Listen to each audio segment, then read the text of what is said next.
Hello, I'm Matt Galloway, and this is the Current Podcast. Russia is once again missing from the Olympic Games, but despite not being able to compete under their own flag, Russian-born athletes are finding ways to participate in a wide range of sports in Italy. Russia has faced numerous sanctions and bans from the Olympics for almost a decade. First, after the Sochi Winter Games because of a state-run doping scandal. Then, following its invasion of Ukraine in 2022. But now, it looks like the International Olympic Committee could be getting ready to welcome Russia back. Here's the organization's president, Kirsty Coventry, in Milan last week. We are a sports organization, and our game is sport. That means keeping sport a neutral ground, a place where every athlete can compete freely without being held back by the politics or divisions of their governments. For more on what this could mean, I'm joined by Georgi Kantchev. He's a foreign correspondent for the Wall Street Journal, and we've reached him at the Winter Games in Milan. Georgi, hello. Hi there. We just heard from the president of the IOC there signaling that the Olympics could be opening the door for Russian athletes to compete again under the Russian flag. How is that being received? That's obviously quite a controversial situation. It's been going on for a number of years now since the full-scale invasion of Ukraine in 2022. And of course, right now the war is still continuing. The Russian athletes are still technically banned, but they do appear in some fashion the games. Ultimately, we saw what happened yesterday with the Ukrainian athlete who was banned for basically wearing a helmet that was kind of honoring the war dead. So this is a very controversial situation, and that's happened in previous games too. But of course, the question is how would the IOC play it from here on? And of course, this is going to depend a lot on the development on the front line, but also in the way sports federations decide. We'll get to that Ukrainian athlete in a moment here, but I am curious, what is the reasoning behind why the IOC would change its tone right now? There's several reasons. First of all, the IOC leadership and other federations too, other associations, FIFA, of course, and with World Soccer and others, they usually claim, and that's the narrative, is that they want to keep politics out of sports. So that's number one. And all these bans that were instituted, they want to kind of get past that and continue having sports as a neutral ground, so to speak. Then, of course, there's pressure from Russia itself. And, we shouldn't forget that Russia is a sports power with very serious traditions in sports. One of the biggest Olympic countries in history with most medals, the Soviet Union, and Russia in recent history. So there's, of course, a desire to bring back some of the world top talent who are Russians. At the previous games, the Russian team used to be 300, 400 people. So we're talking about a huge amount of sporting talent here. So there is this desire to normalize the games, to bring back the talent. And there is also ultimately, there are some countries that are aligned with Russia. They're also pressuring for that. So there's a lot of pressure coming from all sides. And that's why the IOC needs to decide at some point. Okay, so you think there is some political motivation behind it as well? Ultimately, we shouldn't forget that this is happening at a time when, there's been a certain realignment, or at least thawing of the relationship between the U.S. and Russia too. There's been, of course, with the Trump administration, there's been more contacts between Washington and Moscow. So that also happens against the background of less chilly relationship between the U.S. and Russia. So that also plays into the fact. Politics are part of it, but of course, sports is another factor. Okay, how has Ukraine responded to all of this then? Well, very negatively, as you can imagine. For the past 4 years, they've been advocating against Russia participating in any sports under any form, and they've succeeded in many cases. Russia in Paris, the Paris Olympics in 2024, and now in Milan, is not appearing under its flag, under its name, and there's only a handful of athletes that are appearing from Russia. So that has succeeded to some extent, but Ukrainians, of course, want to keep pressuring that until there's some kind of a settlement on the battlefield that was to continue. And how is it that there are still a handful of Russian athletes who can compete if they're neutral athletes? What does that mean? How do they get that categorization? Yeah. So before 2022, as you mentioned, there was this big doping scandal, and in the 2018, 2021, and 2022 games, Russia did appear as a team, but not under the Russian name. It was called Olympic Athletes from Russia or the Russian Olympic Committee, but they were on the medals table, and they had a big delegation. After the war, the IOC came up with this new way of kind of signifying these athletes. They had to pass very serious vetting, that these athletes have nothing to do with the war, they have not supported the war, they have no military links, because in Russia, a lot of athletes have links quite often to police forces, to military, they're sponsored, or they're part of various state clubs. So a very small amount of Russian athletes actually managed to pass that muster. We're talking around a dozen at these Olympics. And those were called international, neutral athletes, basically. So they are appearing not as Russia. There's no Russian anthem. There's no Russian flag. They're not even appearing on the medals table for any medals they win. But they just is kind of neutral athletes. And that's a change, a big change from what it was before 2022. Russia at least had a team. While it wasn't called Russia, there was a Russian team. Right. And we do see Russian athletes moving elsewhere to compete. Absolutely. So that's the other thing, is that for years, and this is not new, of course, in sports, it's quite common for athletes to compete for other countries. So that has happened quite often. But since the full-scale invasion in 2022, there's been a number of Russian athletes that had to quickly change nationalities, and so they can appear for our countries. And these games, and also in Paris as well, there have been dozens such cases. At the Milan Olympics, we know of around 40 athletes who were born in Russia but appearing now on the different flags. So we're talking about 13 individual neutral athletes from Russia, but then you have this other contingent, at least 40 others who are born in Russia. Right. I do want to talk about that Ukrainian skeleton racer you mentioned, Vladislav Heraskevich, disqualified for wearing a helmet that paid tribute to the Ukrainian athletes who have been killed in the war. I wanted to have a listen here to what he had to say. I disagree with this decision because I truly believe that we didn't violate any rules. Rule 50, political propaganda, discriminational propaganda, or racial propaganda is definitely not about this helmet. So the IOC says that it is, quote, a fundamental principle that the games be separate from political, religious, and any other type of interference. What's been the reaction to the decision about this Ukrainian athlete? The reaction has been pretty strong, especially coming from the Ukrainian side, of course. The Ukrainian president, Volodymyr Zelensky, actually blasted IOC yesterday in some posts on X, saying that the Olympic movement should help stop wars and not play in the hands of aggressors. He awarded the athlete the Order of Freedom.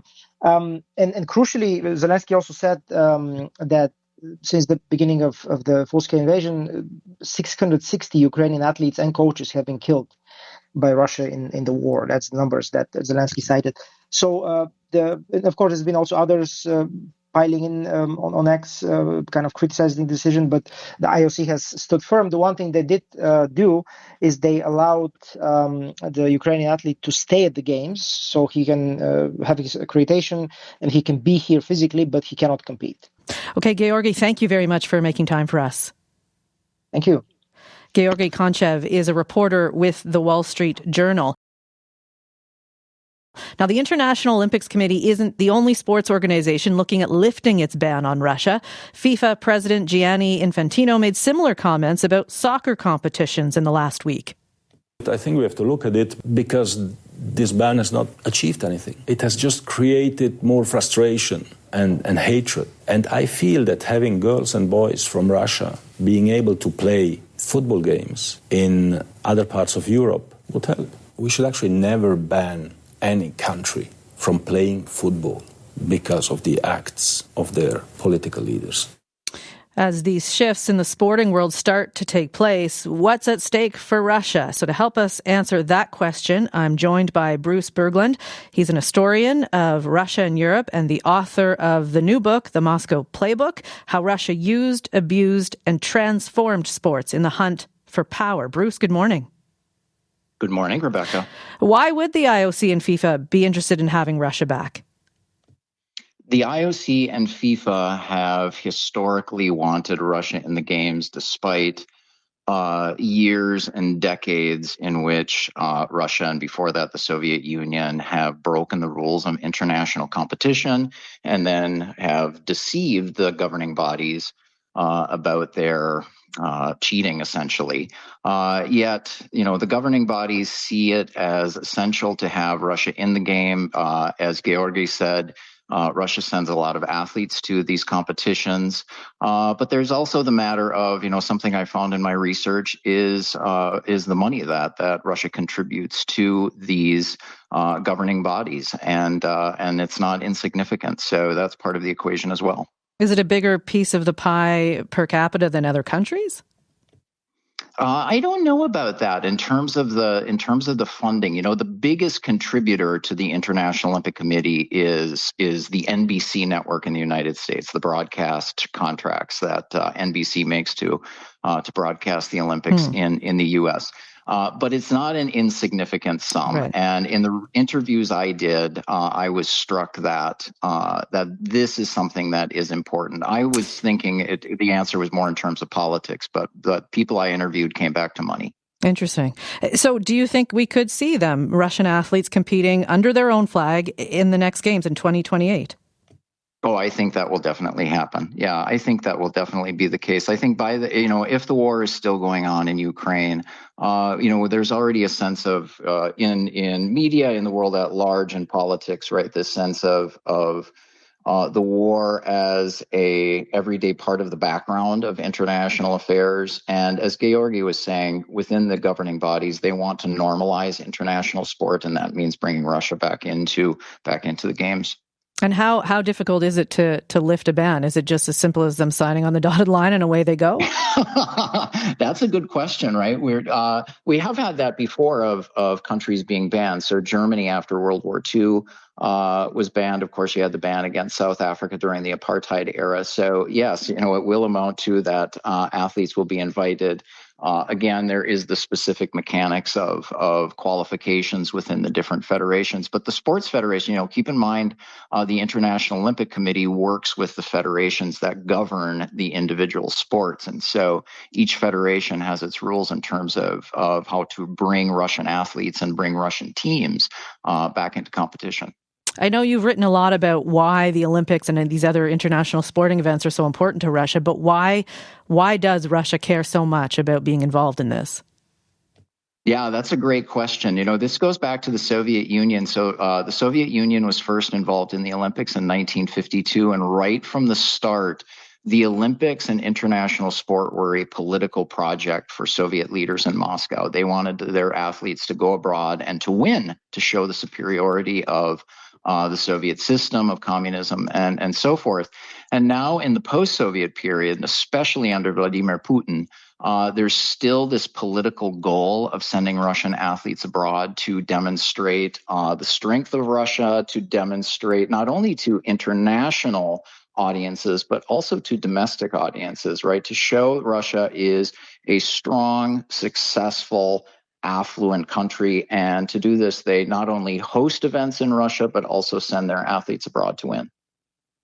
You actually wrote back in 2022 that the ban after Russia's invasion of Ukraine was, and these are your words, necessary to take away one of Putin's most reliable political tools and further isolate him internationally. Did we see that then?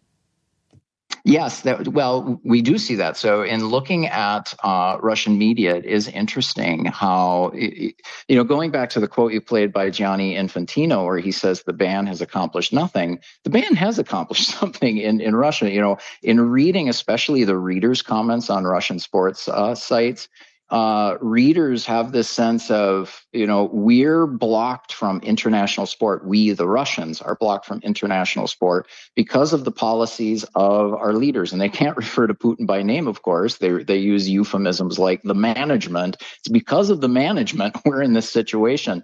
And when you look at these readers' comments, you do see a lot of anger, a lot of steam coming out from Russian fans about the situation they're in, and that they can't watch their athletes participate in international events. Back to the sporting question, because the IOC will say the reason they want them back is because, you better the field of competition. Is that true? Do we see that the games suffer as a result of not having the Russians there? Is the game not as good right now? Will it? Let's take an example of, the favorite sport in Russia is hockey.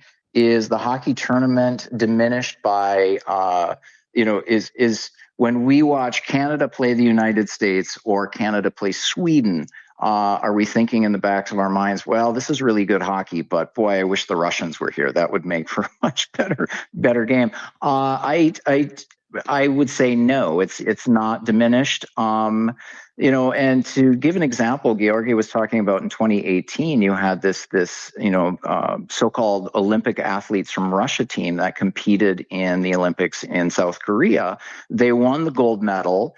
They went back to the Kremlin. They were received by Putin, and in no way did they say, "Oh, this was not really a true gold medal because the NHL players weren't playing." So, no, we're going to see fantastic competition, and like Georgi said, you see a lot of Russian athletes who have gotten the passports of other countries and are competing in one way or another.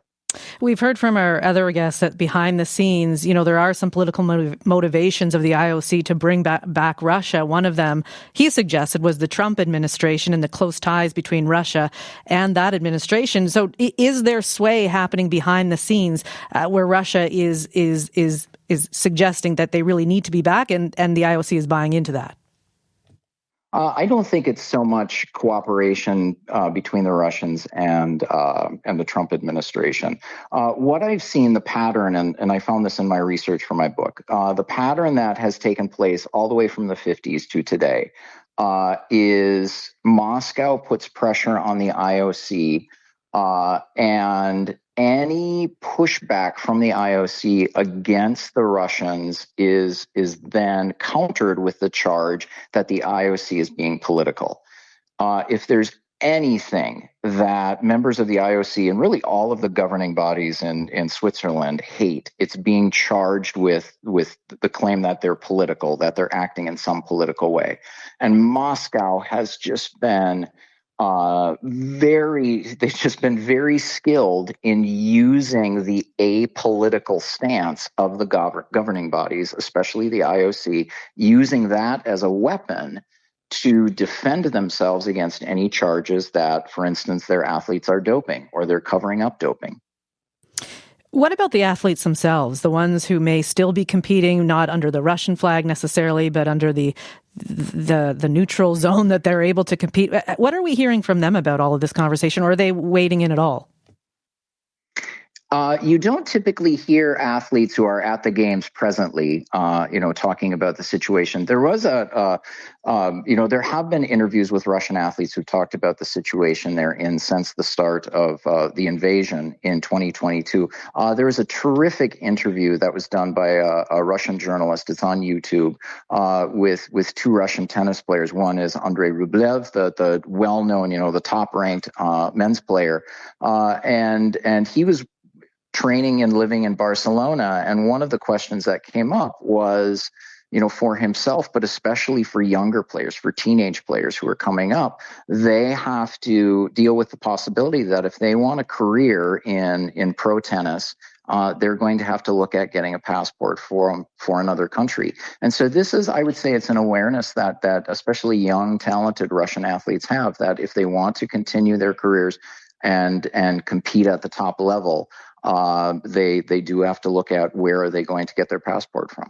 You mentioned that other countries have faced bans in the past, Germany and South Africa, and certainly the Ukraine war is not the only conflict going on right now. So where is the line of which countries face bans in the sporting world, and do you think the IOC ever considers others right now?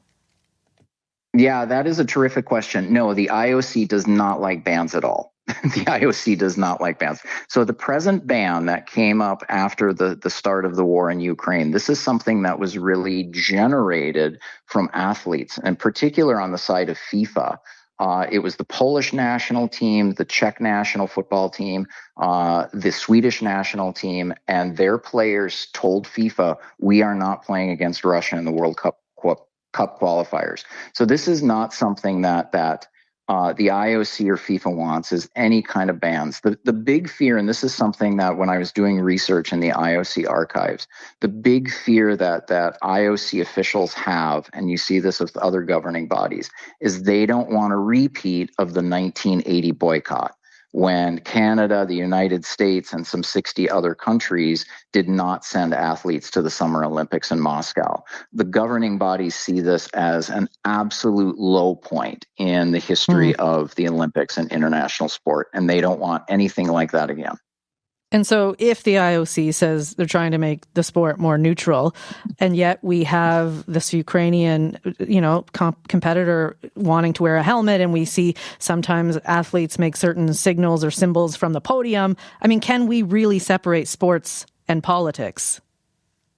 The answer is no. When we watch the Olympics, we're watching athletes come into the stadium and compete representing nation states. They compete, they come into the stadium under flags, they stand at the podium under their flags, they listen to the national anthem.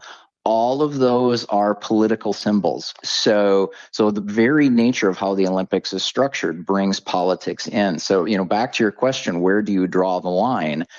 The Olympics are already mixed with politics. And so, it's unfortunate. It's tragic that in the case of Haraskevich, that the IOC interpreted his statement of remembrance as a political statement.